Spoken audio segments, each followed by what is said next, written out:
Welcome to Natural Habitat Adventures Daily Dose of Nature. Today's topic, can conservation and hunting coexist? A Dall sheep case study presented by NatHab expedition leader Drew McCarthy. I'm your host, Rob Mess. Thank you all so much for joining us here today. Over to you, Drew. All right. Well, thank you very much, Rob. And thank you to all of you that are joining me today for this webinar. I'm coming to you today actually from Meridian, Idaho. I'm visiting some family this week, so I'm not at my normal location for these webinars. Today I'm going to be talking a little bit about Dall sheep, specifically the role that hunting has played in the conservation of Dall sheep and the establishment of Denali National Park in Alaska. So I'm sure many of you have had the chance to travel in Denali, and it's where I actually got my start in guiding. So Dall sheep and the subject of conservation of Dall sheep has been a topic near and dear to my heart for many years.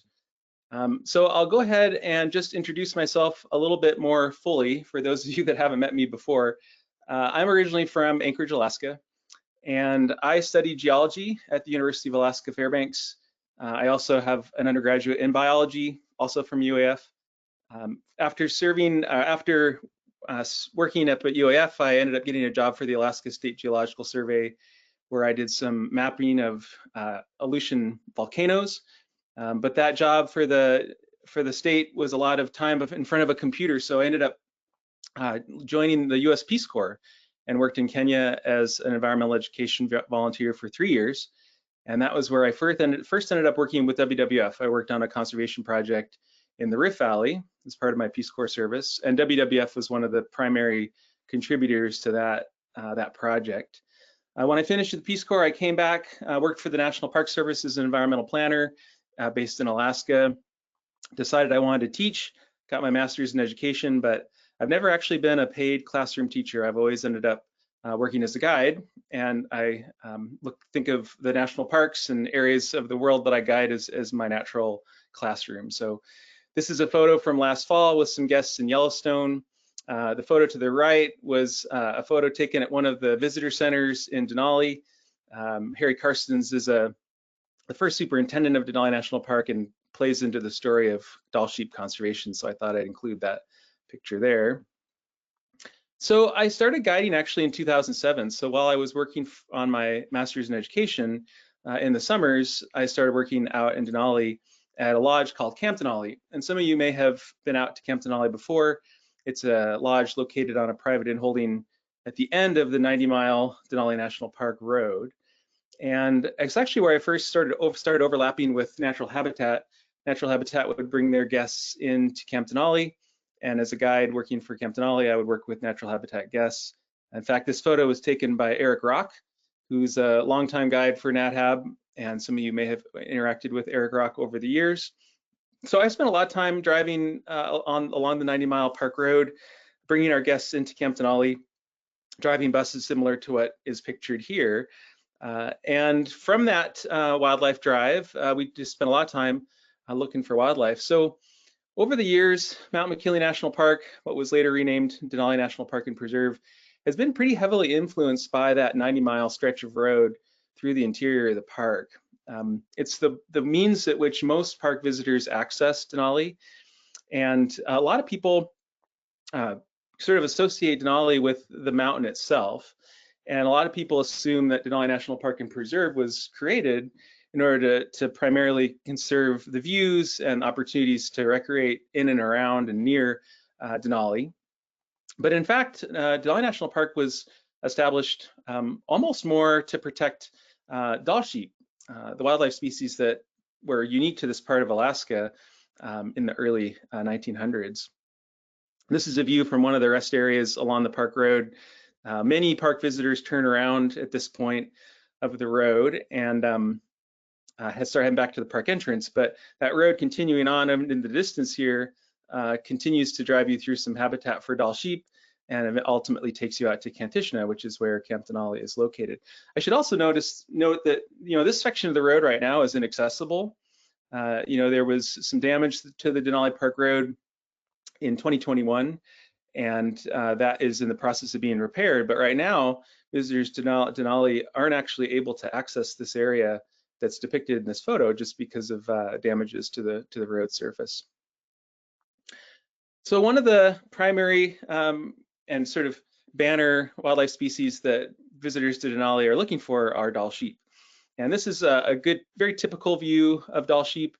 You know, at that latitude where Denali is located, it's about 63.5 degrees north latitude. And so we're well into the range of the tundra ecosystem. So for higher elevations of that journey along the road, you got wide open expanses, good for spotting grizzly bears, good for spotting moose, and really great for spotting Dall sheep, which in the summer stand out quite dramatically against the green vegetation, the tundra slopes.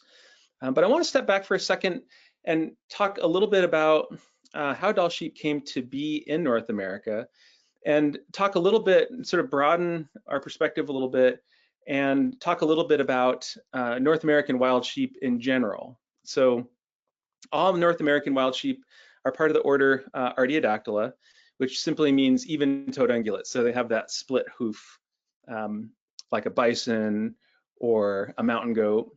Also, like bison and mountain goats, they're part of the family Bovidae. So these are stout-bodied animals that all have a rumen, and I'll talk a little bit more about a rumen in a moment, but it's an important part of the physiology of bovids, and particularly mountain sheep, and specifically Dall sheep. And then they're in the subfamily Caperinae, which simply means goat antelope. And then finally, they're in the tribe Caprini, which are sheep and goats, and that actually includes domestic sheep. So one sort of informal way of classifying North American wild sheep or mountain sheep is to classify them as either bighorn or thinhorn sheep. Now it's a little confusing because the sheep here in the Greater Yellowstone ecosystem we refer to generally as bighorn, but they are actually, bighorn is kind of a broader classification, and thinhorn is also a broad classification used to sort of loosely and unscientifically categorize North American wild sheep. So one of the bighorn varieties that are worth talking about is where all North American wild sheep actually came from. And so this variety of bighorn exists in Siberia up into the Kamchatka Peninsula. And these animals are not in North America, but they're the progenitor. They're sort of the creature that made that journey across the Bering Land Bridge into North America, and is the ancestor, the direct ancestor of all of today's North American wild sheep. So that includes bighorns and thinhorn sheep. So this animal is called the snow sheep, and the Latin is Ovis nivicoli. And these animals appear to have evolved about 750,000 years ago during the Pleistocene period. So we don't have these animals in North America, but I do like to highlight them because they're stunningly beautiful. One place that I really hope to travel someday is Kamchatka. And my chances of traveling in Kamchatka is somewhat reduced due to the current world events, but these animals are one of the highlight animals in that part of the world, in Eastern Russia. So if we talk a little bit about that, more about that movement across the land bridge, you can see here we've got Ovis nivicola up here in the very upper right of this world map. And then right across the Bering Strait on the other side of this projection, we have Alaska and Ovis dalli. So you can imagine those animals originating in the Himalayas, or at least the Ovis family in general, originating in the Himalayas, making their way across Asia, into Russia, across the Bering Land Bridge. So again, these snow sheep are close relatives to our Dall sheep and our stone sheep, which we'll talk more about here in a minute. So to talk about the bighorn variety of North American wild sheep, we've got the bighorn sheep. So Ovis canadensis is the Latin of this animal. They're the largest wild sheep inhabiting North America. A ram can be over 300 pounds in weight. So they're pretty stout body animals, pretty heavy, 42 inches at the shoulder, dark gray to brown with a white rump patch. They have a white muzzle, and the back of their legs are white as well when we're talking about bighorn sheep. Their coats can appear considerably lighter in the spring before winter, and then darken up in the summer. Rams have horns that are massive, as depicted in this picture here, and they're slightly curved close to the face. So I have one of the big differentiating factors between bighorn and thinhorn sheep is sort of the nature at which the ram's horns curl. And so I'll show you that in a moment here. I also want to mention that all the next 5 or 6 images are showing the rams, or the males of the bighorn sheep species that I'm discussing. Really, that's just for comparative purposes. I'm not biased one way or the other, but I want to show you the same images as we're talking about this kind of comparative relationship between the snow sheep, the bighorn sheep, and other thinhorn North American mountain sheep. I will mention though that the ewes, I'll show some pictures farther on, but they have much smaller horns, but they do have horns. They're typically less than 12 inches long. And ewes also in bighorns, they typically weigh about 125 to 150 pounds. So they're considerably lighter, smaller bodied than the rams. So here looking at their range, bighorn sheep, if you look at that line there, that red line, bighorn sheep exist in 2 sort of groups. There's the Rocky Mountain bighorn, which would be north of this red line. And then there's the desert bighorn, which would be south of this red line. And you can see bighorn sheep are pretty well distributed across North America. They're found from British Columbia, Alberta, the western US into New Mexico. Prior to Euro-American expansion, there probably were up to 2 million bighorn sheep in North America. So populations of bighorn and other North American mountain sheep were impacted by hunting, market hunting in specific, but also impacted by disease. So disease were spread to wild populations of sheep from domestic sheep that were brought from Europe into North America by settlers. So let me show you some pictures of some desert bighorn here. So these are the desert bighorn. So they're considerably smaller than the Rocky Mountain bighorn. A large ram usually doesn't exceed 220 pounds. And they're about 38 inches at the shoulder, so they're a little smaller. These animals can be found in Utah, Nevada, New Mexico, Arizona, and Southern California. A significant population of bighorn is also found in northern Mexico, the country of Mexico. The horns of desert bighorns are typically longer and not as massive as those of the Rocky Mountain bighorn. They have slightly longer ears and slightly longer tails than Rocky Mountain bighorn. And the ewes typically have longer horns than other North American wild sheep. So the difference in horn size is less among male and female desert bighorn than other North American mountain sheep. There's their range there again, just in those southern US states and northern Mexico.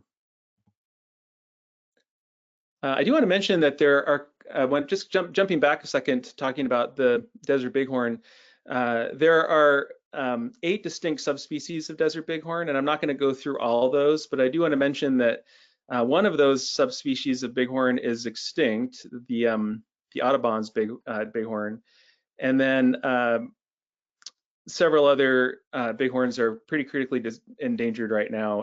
Desert bighorns are pretty critically endangered. So now to jump to our thinhorn variety, the first of our thinhorn variety of mountain sheep here in North America, and the sheep that I really want to spend most time talking about would be Dall sheep, Ovis dalli.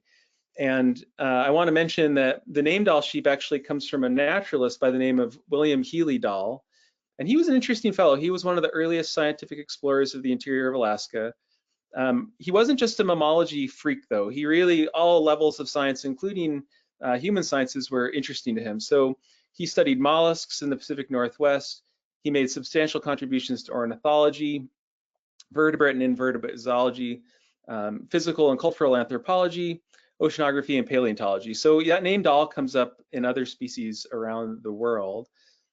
Now it's talking about the sheep itself. Notice slightly less robust horns than the bighorn variety. And then most notably, their bright white, distinctly white coloration that is uniform across their entire body, unlike the bighorn that have a brown flanks and white stripes on their legs and a white rump. Their horns also tend to flare outward a bit more than bighorn variety, and I have an illustration which shows that here in a moment.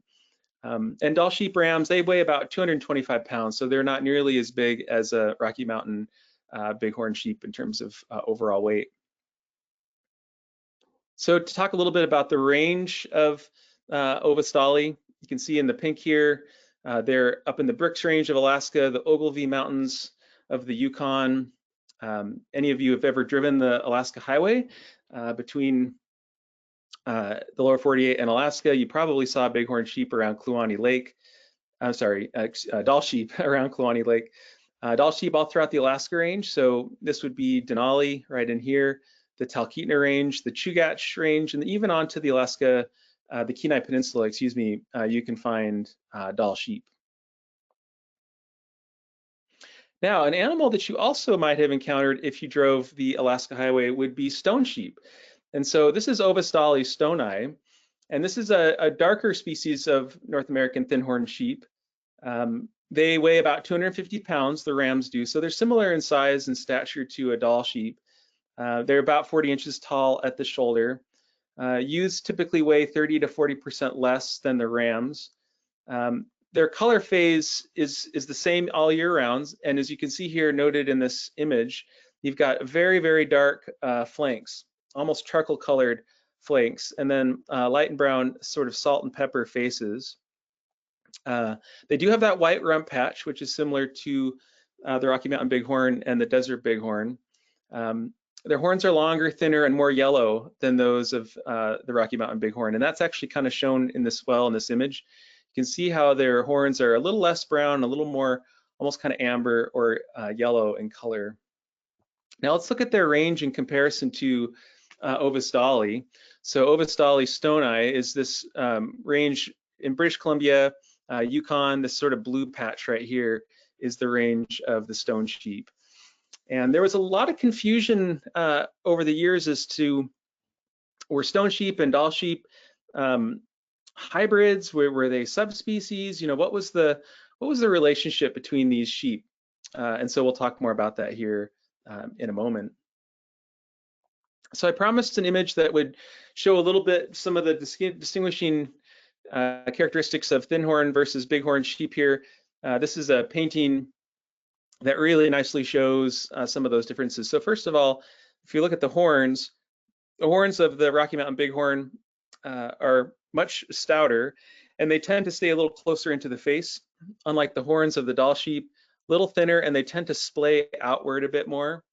Here's a stone sheep, the same, slightly thinner horns, a little more splay to them. Lower right here, we have the desert bighorn, and what's illustrated nicely in both the Rocky Mountain bighorn and the desert bighorn is something called a behavior called brooming. If you notice, the tips of the horns are slightly worn down. Both Rocky Mountain bighorn and desert bighorn will actually use their horns as tools. So in the case of desert bighorn, they'll use their horns to knock over cacti and to pierce cacti and to get moisture out of some of the plants that are growing in that arid region. Also, Rocky Mountain bighorn will rake their horns. As ram gets really long horns, those horns actually will start to impede vision. And so they'll do that brooming. They'll kind of wear down the tips of the horns specifically to help with the vision issues. And so if we jump back now and talk a little bit about how thin-horn and bighorn sheep ended up in North America, I want to highlight some of the research that's been done in Central Asia, sort of tracking how these animals made their way across Central Asia from the Himalayan mountains over to Siberia, and then eventually across the Bering Land Bridge into Alaska. So that genus Ovis, of which mountain sheep are a part, are widespread across the mountain ranges of Central Asia. So the Himalayas, as I mentioned, but the Tibetan Plateau, the Altai Mountains, the Tian Shan Mountains, and then in eastern Siberia, and then eventually across the Bering Land Bridge. So recently discovered there was a new genus of species of fossil sheep found in what's called the Zanda Plateau of the Zanda Basin of Tibet.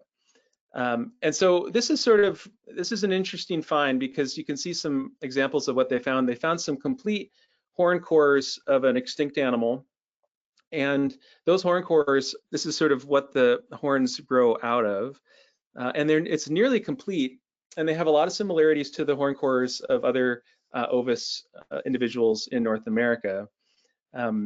So we have an artist reconstruction of what they call the Zanda sheep over here. This is sort of one of the ancestors of all North American and Asian mountain sheep today. What I really want to focus on is these animals they would have evolved prior to the ice ages, and so they evolved to live in mountainous terrain, high, rugged, cold terrain of the Himalayas. But during a periods of Earth's history when, prior to the ice ages, so before things really started cooling down, they were already adapted to rugged, cold temperatures because they evolved in these mountainous regions of Asia. When the ice ages arrived, starting about 2.6 million years ago, these animals were well adapted to sort of hopscotch from one mountain range to the next, surviving the colder temperatures of the ice ages because they evolved in the high Himalayas where it was quite cold. So they had an adaptive advantage, which allowed them to sort of quickly thrive and spread across Asia and ultimately to North America. So what's interesting about some of these species that are still active in Asia, these ovis species, is that they really illustrate kind of an intact biogeography of how these animals evolved and made their way across the Bering Land Bridge into North America today for us to talk about our North American thinhorn and bighorn sheep. So to kind of start moving toward some of the questions that were being explored by hunters early on in the exploration of North America, I want to talk about this animal called Fannin sheep. And Fannin sheep was a little bit of a mystery. It wasn't clear whether Fannin sheep was its own species or whether it was a hybrid between the stone sheep, which we've talked about, and the Dall sheep, which we've talked about. So there was a lot of interest in Fannin sheep. Some people call them saddlebacks because of their coloration. And these populations are really kind of defined to northern Yukon. And so there was this question of, well, okay, did these animals, were they hybrids or were they their own species? Did they speciate after the ice ages? So if we talk about the ice ages here, a refugia is an area that was free of ice during the last ice ages. So in this map, the areas that are blue were areas that were covered in ice. The areas that are white were free of ice. And so when we talk about North American wild sheep, the question is, was there one refugia or two? And so for a long time, people thought that both stone sheep and Dall sheep came from this refugia up here in northern Alaska, this ice-free zone, and that bighorn sheep, the bighorn that we have in North America today, the more southern parts of North America, were down below the ice, the extent of the ice. And so the thought was that stone sheep and Dall sheep came from the same animals that shared the same refugia, and then after the ice age ended, they sort of occupied different areas and subspecies occurred, speciation occurred, and you had those two different animals. But recently there's been some phylogenetic studies that have been done that have suggested that stone sheep and Dall sheep were actually, they diverged much earlier than the end of the last ice age. And it suggests that there might have been another refugia, an ice-free zone where stone sheep evolved, where they avoided the ice ages and survived the ice ages and became their own species at a much earlier point than was originally thought. So that science has been done more recently using genetics, and it sort of refutes this idea that both Dall sheep and stone sheep shared the same refugia and then separated after the ice ages ended.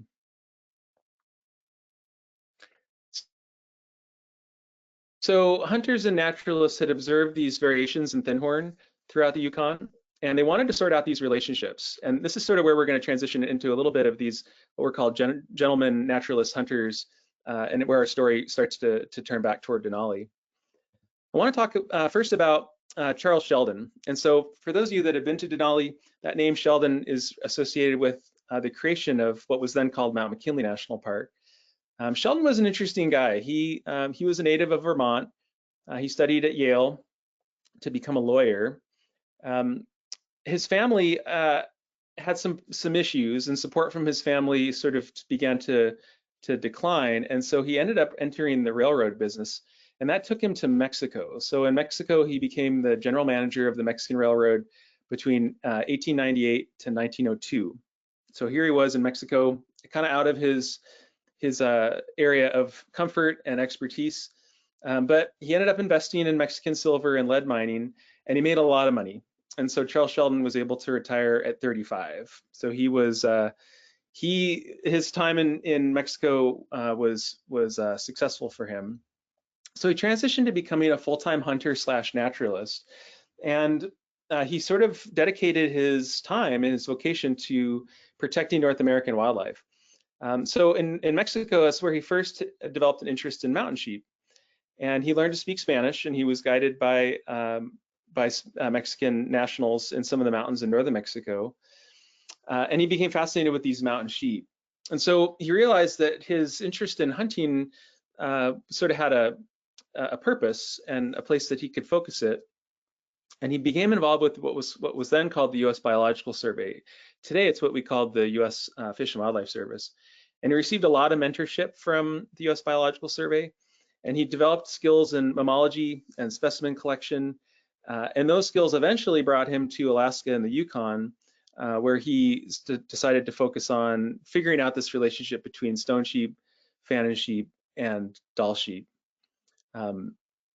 Ultimately, Sheldon made his way all the way up into interior of Alaska, where he became involved in the protection and creation of Mount McKinley National Park.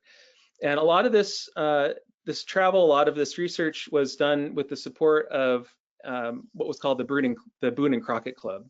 So I want to talk a little bit about the Boone and Crockett Club and its influence on conservation in North America. So the Boone and Crockett Club has about 130-year history of commitment to the conservation of wildland and wildlife in North America. So the Boone and Crockett Club was sort of rooted in these values in preserving a hunting tradition that was balancing human needs and wildlife needs.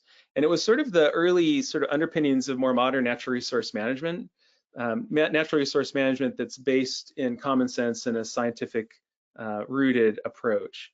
The results of the efforts of the Boone and Crockett Club saved many wildlife species from extinction. And this was in the late 1800s when unrestricted market hunting was having a big impact on wildlife populations in North America. This combined with irresponsible land use practices, pioneer settling in the West, Native American and government conflicts, all this devastated the North American game populations. The Boone and Crockett Club sort of started this national conscience sort of opposing the destruction of these natural resources. It was just the infancy, but it was the start of a larger land ideal. So between 1883 and 1886, Theodore Roosevelt saw that this wildlife decimation firsthand on trips that he took to the Dakotas, to the Montana Territory, and to the Yellowstone areas. And this sort of prompted Roosevelt's sort of zeal in protecting some of the wild landscapes of the American West. And starting the Boone and Crockett Club in 1887 was sort of the first step. Working with other members of the Boone and Crockett Club, members like George Bird Grandell, Madison Grant, Gifford Pinchot, these visionaries helped lay the foundations for some of the world's greatest conservation systems. So the club initiated legislation for the first national parks. It initiated legislation for Yellowstone Glacier, Denali, what was then called Mount McKinley National Park, and Grand Canyon.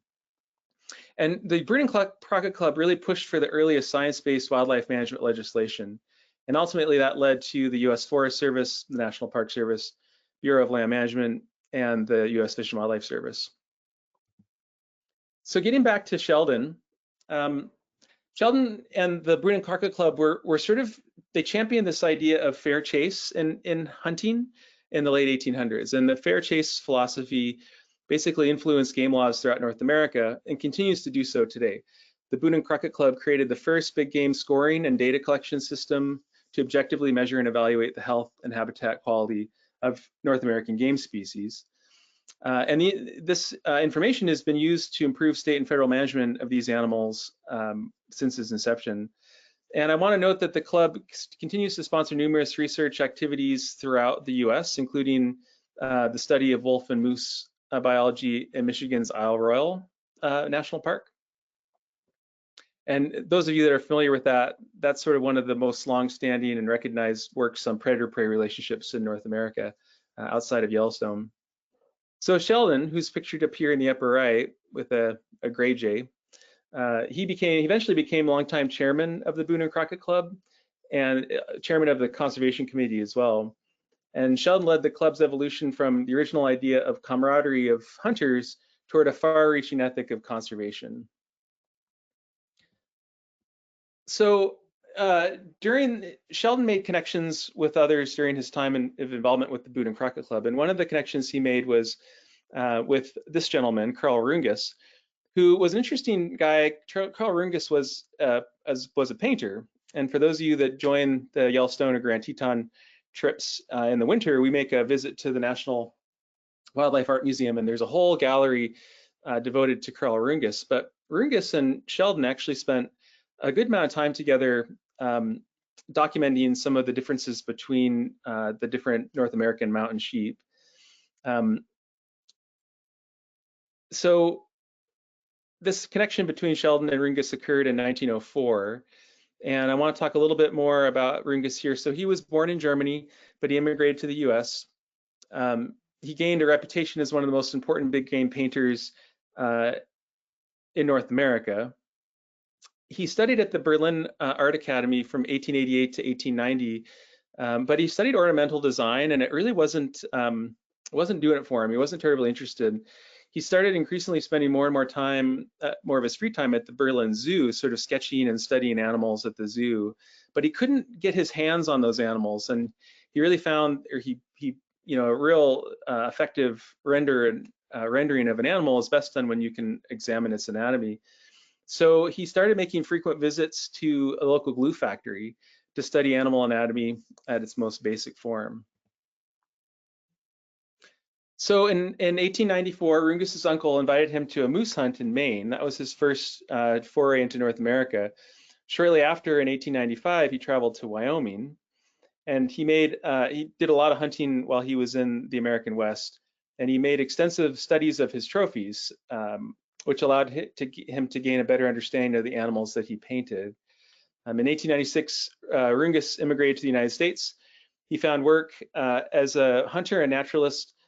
He was commissioned to do wildlife illustrations for magazines, books, campaigns to protect endangered animals. So in the summer of 1904, Rungus teamed up with Sheldon, and the two of them ended up exploring the Yukon, along with naturalist Wilfred Osgood and the Division of Biological Survey, what would become the U.S. Fish and Wildlife Service. And during this time in the Yukon, their purpose was to travel to these remote regions and hunt mountain sheep, and to sort of play out the differences between the Dall sheep depicted here, the stone sheep, and then the Fannin sheep. Were they simply color phases, or were they distinct species? And so their expeditions looked into that. Sheldon's answer to the perplexing problem of sheep coloration was this idea of one refugia that was later sort of argued through that phylogenetic research that I referenced before. But he dismissed this idea of color phases. For Sheldon, the different colors of mountain sheep didn't make sense as a mode of concealment. He really thought that these animals likely were from the same refugia and then separated after the ice ages ended. But that was the focus of that time that Sheldon spent with Rungus. After that Yukon expedition, Sheldon heard word of Dall sheep that lived in the Alaska Range, and that spurred another expedition into the Alaska Range, and that was in 1906. And so he read some accounts from Alfred Brooks and from Frederick Cook of Dall sheep in this area of Alaska. And so in 1906, he put together another expedition into Alaska to look at Dall sheep in the Alaska Range. Now, upon his arrival in Denali, he met a gentleman by the name of Harry Karstens, and they became quick friends, close friends. They met and quickly realized that, Charles Sheldon, he needed a guide, and Harry Karstens needed a job. And so they were able to pretty quickly team up and start explorations of the area north of the Alaska Range. Karstens was a very skilled operator in the north. He'd been a dog sled mail carrier. He had ran freight by dog sled, And later he became the first superintendent of Mount McKinley National Park. So his skills in the north paid off. That first expedition in 1906 yielded very little overlap of sheep until the fall. And in the fall of 1906, they eventually found thousands of Dall sheep in what would become Mount McKinley National Park. But they didn't really have time to do much research. So in 1907, they returned and spent nearly a full year together, Karstens and Sheldon, in what would become Mount McKinley National Park, studying the Dall sheep, but then also studying the other wildlife and their patterns of movement, which influenced the original establishment of Mount McKinley National Park, and then ultimately established sort of the modern boundaries as the park expanded. So here, this shows some of the first boundaries that were laid out for Mount McKinley National Park. Here you can see the Alaska Range depicted here. These animals were mostly on the northern side of the Alaska Range. And then we can see the modern park boundaries here. The park expanded in 1980. This was the original park, Mount McKinley National Park. And then these were the lands that were added in 1980 when the park was renamed Denali National Park and Preserve and expanded in size. So I want to mention that a big part of the reason that these expansions were added was to accommodate wildlife movement. So as park managers spent year-round studying the wildlife here, they recognized that many of the animals, particularly the caribou, were migrating into this area to the north in the winter. And so really they were only protected by the original park boundaries just during the summer months. So by adding these lands to the north, they more fully protected the range of many of the species within Denali year-round. So let's get more into the nitty-gritty here of Dall sheep, talk a little bit about some of their adaptations, some of their physiology, and what makes them so special. First of all, I want to talk about their horns. So we've already visited this concept of horns. Dall sheep are considered the thin-horned variety of North American mountain sheep. The horn is made up of two parts. There's a bony core, which we can't see in this image, but it would be the interior, and then a keratin sheath. And unlike antlers, horns stay with the animal for its entire life. So it's sort of a record of that animal's life. And in Dall sheep, those horns can weigh over 30 pounds. I already mentioned the brooming on the horns, but here this image shows some of that brooming on this individual's horn. They can purposely sort of wear down those horns to help improve their eyesight. The horns are used primarily for behavioral uses. So they're used for display, to establish dominance during the breeding season, and also as tools. As I mentioned before, particularly in desert bighorn, they'll use those horns for tools. But again, the horns primarily are for dominance and ultimately for access to females during the breeding season.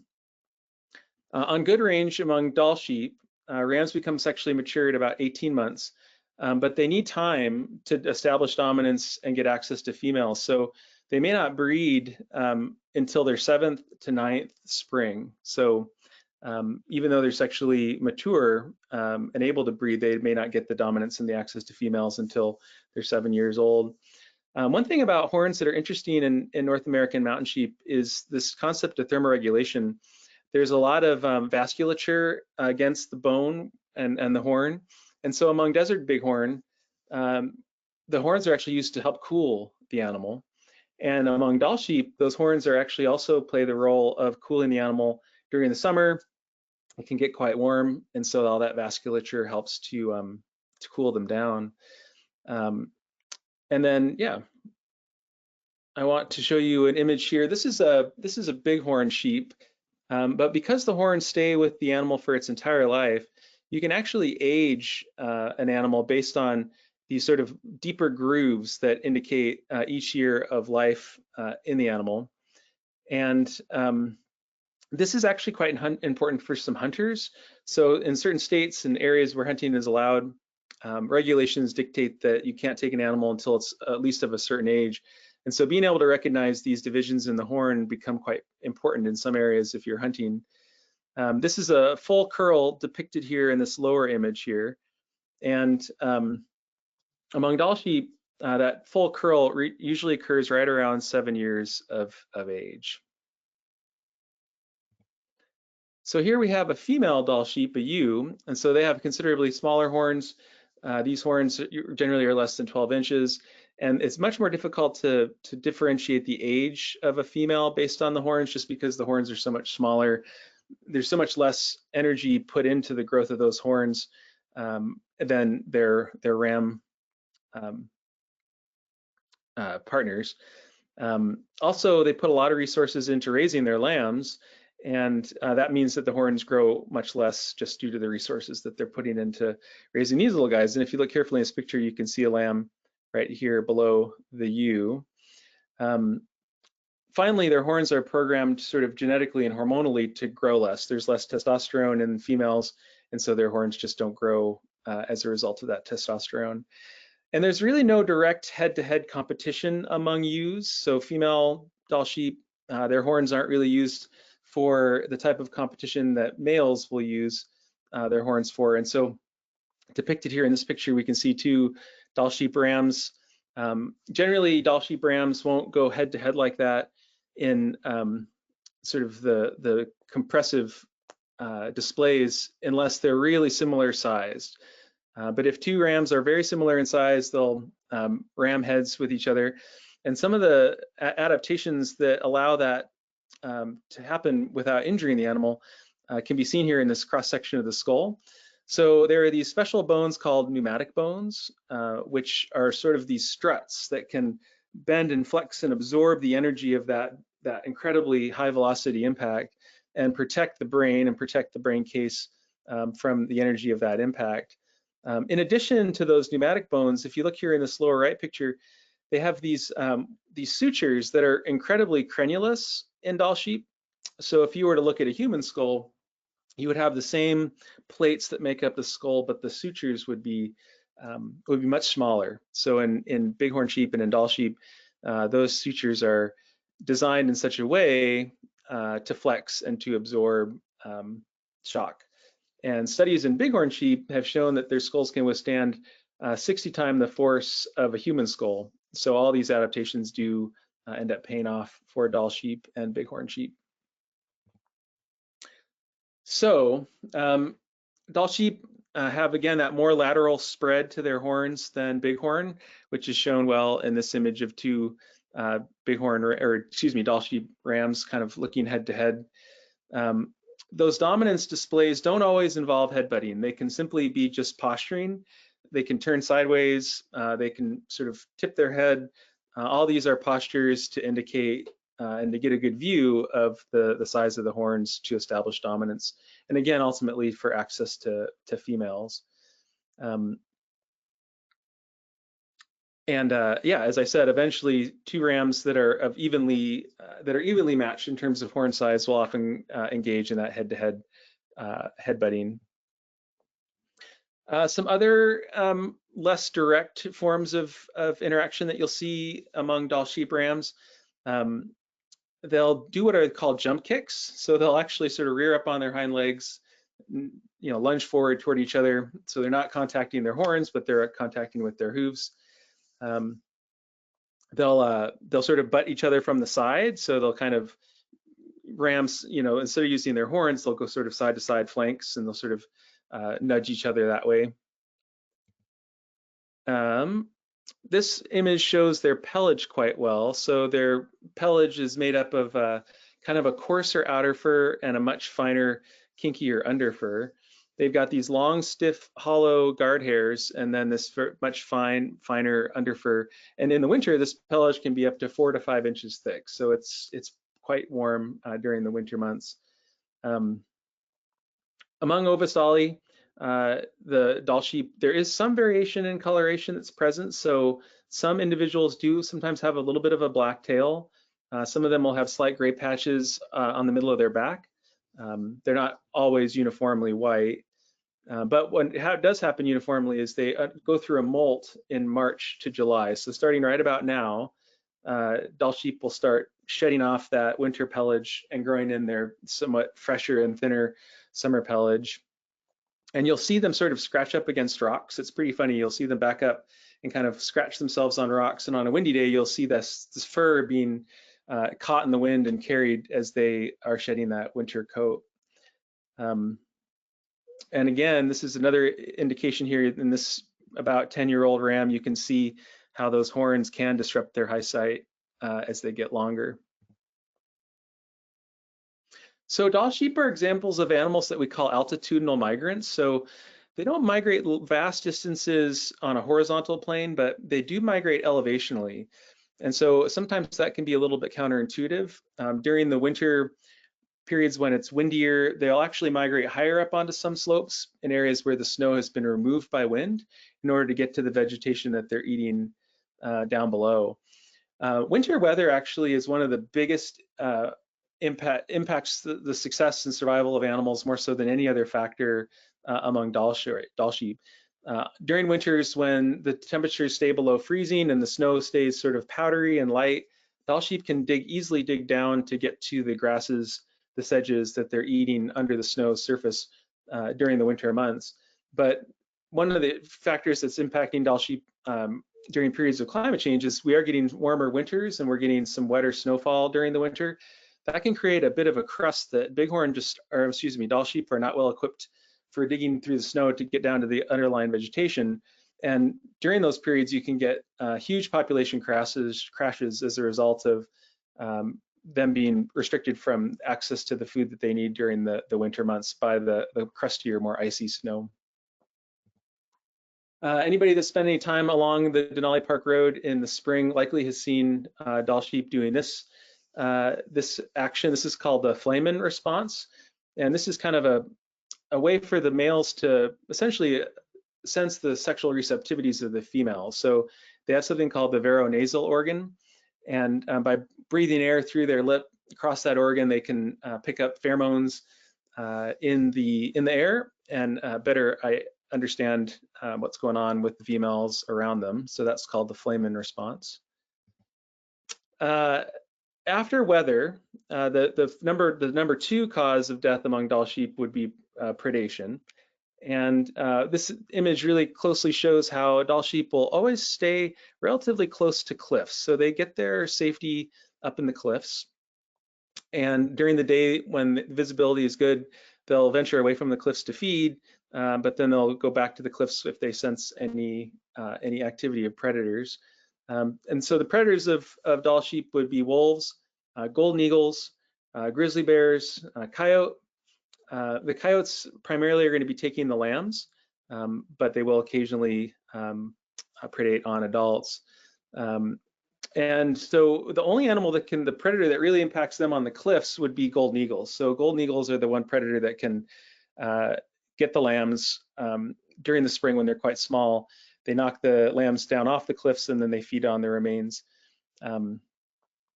So I do want to mention one thing about Dall sheep that's interesting is their eyes. They have kind of a horizontal pupil, and that gives them this sort of panoramic vision. So their eyes are placed on either side of their head, but that horizontal pupil allows them to have even greater panoramic vision. Imagine with your iPhone taking a panoramic view. Dall sheep have that on both sides of their face with that sort of horizontal pupil. So they do have quite a wide range of vision to avoid predation. So they're natural climbers, and as they evolved and their ancestors evolved in the Himalayas, they're well equipped for handling very steep terrain. And so, as I mentioned, the steep cliffy terrain is where they gain protection from predators, but it also is the location of salt licks. So Dall sheep and other mountain sheep are constantly looking for naturally occurring mineral licks. And so getting up into that steep terrain gives them access to those salt licks, and that's what this animal here is doing in this image. I want to talk a little bit about their hooves. So they've got pretty specialized hooves. As I mentioned earlier, they're artiodactyl, so they're even-toed ungulates, but they've got kind of a very hard outer edge, almost like our fingernail, and then sort of a soft pad toward the rear, which will conform and adjust to the landscape. And so they're pretty apt climbers. They can cling to ledges that are far less than 2 inches in width, which is just incredible to imagine. So talk a little bit about their diets here. So Dall sheep, as I already mentioned, in the winter, they're eating grasses and dry sedges that are under the snow surface. But in the summer, they'll eat broadleaf plants, they'll eat dwarf willows, they'll eat shrub willows like this Dall sheep is doing here right on the side of the road in Denali. You know, where Dall sheep survive are relatively nutrient poor areas. So unlike comparing them to a Rocky Mountain bighorn, they grow much more slowly throughout the course of their life, and that is a response to the relatively low nutrient at the higher latitudes that Dall sheep live versus bighorn sheep. I can see I'm getting close to running out of time here, so I want to just mention a few more things here.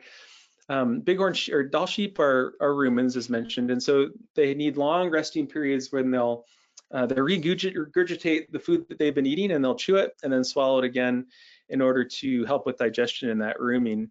Dall sheep actually have a 9-stage digestive system that helps them get as much nutrients as possible from the relatively low quality forage that they're getting in latitudes like in Denali. Another strategy that they have is highly pelletized droppings, and so because they're relatively water stressed, particularly in the winter, when they do defecate, the droppings are highly pelletized, similar to what you'd see in a desert bighorn or a desert antelope in Africa. The idea being that they draw as much moisture out of their feces as possible before they drop them, just to minimize moisture loss.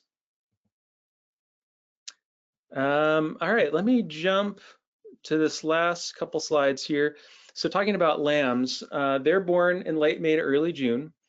The lambs will stay with their ewes up in the cliffs for a couple days until those lambs are strong enough to move down out of the cliffs. The lambs will begin to feed on vegetation within 2 weeks of their birth, and they're weaned after 5 months, usually in October. The lambs are about 8 pounds at birth, and they can stand for the first time 15 to 30 minutes after birth. They're able to travel with their mother after 24 hours, but again, they stay up in the cliffs for the first couple days until they're agile enough to move down out of the cliffs. So they grow rapidly, and they can achieve about 70 pounds by 9 months of age. So by the time winter arrives, those lambs have gotten pretty big and are able to survive the colder temperatures. So I'll finish up a little bit here. This is some pictures that were from Denali several years back, probably about 5 years ago now. And this was during a celebration called Winterfest, which in this particular Winterfest, it was the 100th anniversary of Denali National Park. And so on the left here, we have Don Stryker, who was the superintendent at the time. And then to his right is Charlie Sheldon, who was the grandson of Charles Sheldon. Charles Sheldon being the individual who fought so hard to get Denali established as a park. And then to the right of him is the great-grandson of Harry Karstens, Ken Karstens. And so the three of them came together for this celebration. This picture shows Charlie Sheldon presenting a gift to the superintendent. This was his grandfather's rifle, 256 caliber rifle, was assembled in 1899, presenting that to the park. So today, if you visit Denali at the park entrance, you can see that rifle on display in Harry Karstens' first cabin that he built in the early days of Denali, as well as the pen that was used to sign the legislation creating Mount McKinley National Park is on display in that cabin at the park headquarters as well. So sort of a connection to the hunters of the early history that led to the establishment of Mount McKinley National Park. So I want to give you guys a chance for any questions. So I'll pass it back over to Rob, and we'll go from there. All right. Now, before we get into the question and answer session, I would like to remind everyone that you can submit your questions via the question field in your control panel. So Drew, can you explain what the fair chase philosophy is for us? Sure. The idea of fair chase is that, you know, a good example application of this came up recently in Grand Teton National Park. There's one of the big competitors to Dall sheep in Grand Teton are mountain goats. Mountain goats are an introduced species. They're non-native. They aren't naturally in Grand Teton. And the Park Service decided they needed to remove these goats. And so the way they initially started doing it was using helicopters and using helicopters to get close to the goats. And there were hunters in the helicopters shooting the goats off the cliffs. this does not meet the fair chase criteria. So the state of Wyoming actually protested and talked to the Park Service, and eventually the Park Service came up with a new method for controlling mountain goats, and that was actually using hunters on the ground, crossing terrain, having to negotiate the cliffs on foot. That's sort of the idea of the fair chase philosophy. Great, thank you for that. So as far as predators go, do they have to worry about mountain lions or even grizzlies that far north?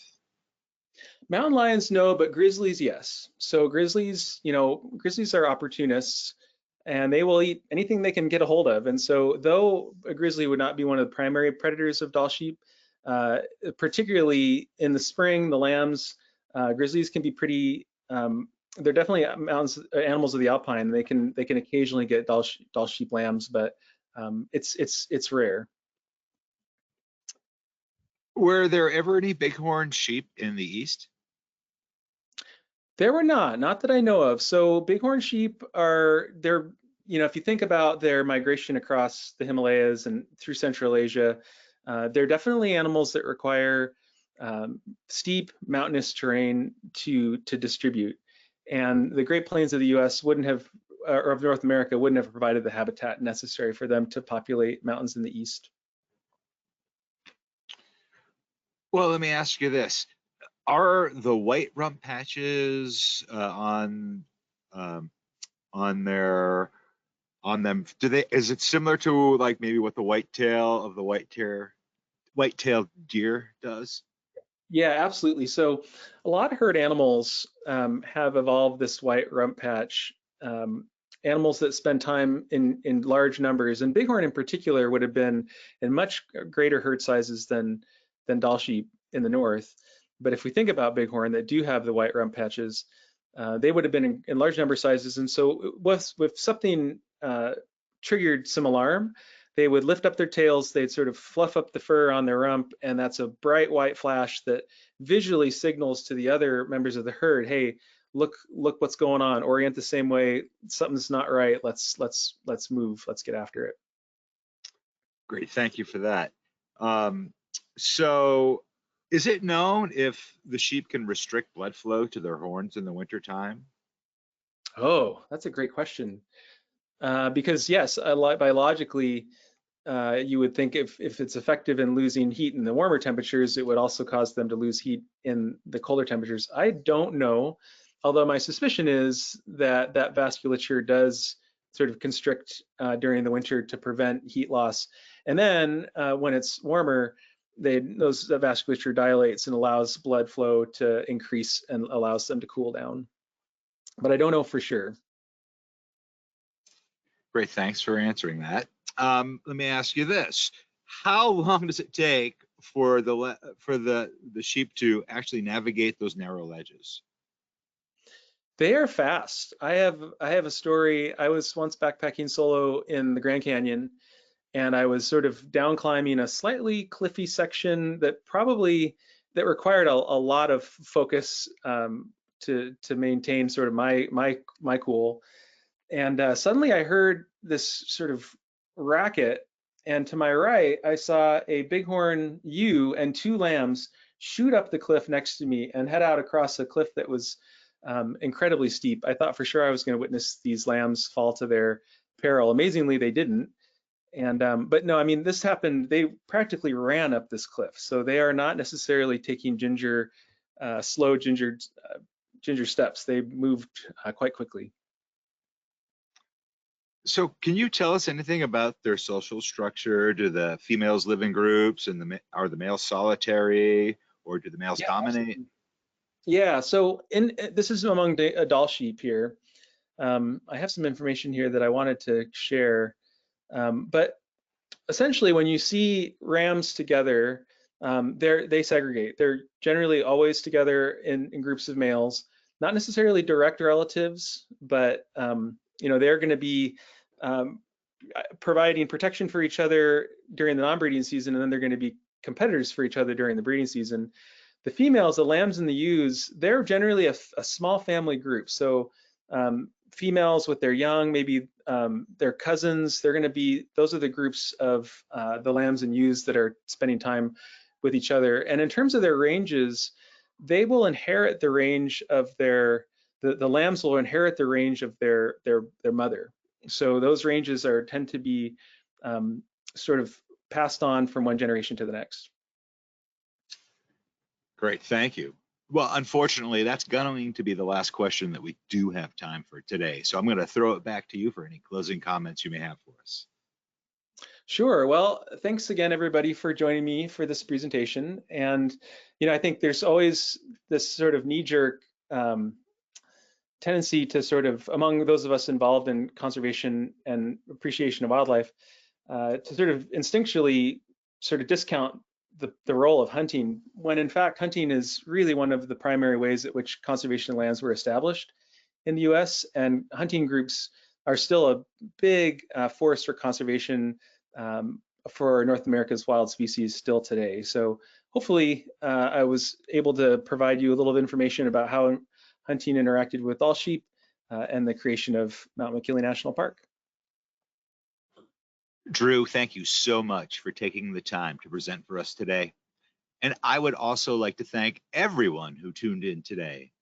If you're interested in information on how you can travel with NatHab, give us a call at the number on your screen or send us an email at info@nathab.com. Our adventure specialists are happy to help you out. Join us tomorrow for our next Daily Dose of Nature. You can check out this week's lineup, including registration links, on our website at nathab.com/webinars. We did record today's presentation, and we will have the replay available on our website soon. With that, I will conclude the webinar. Goodbye, everybody. We'll see you next time.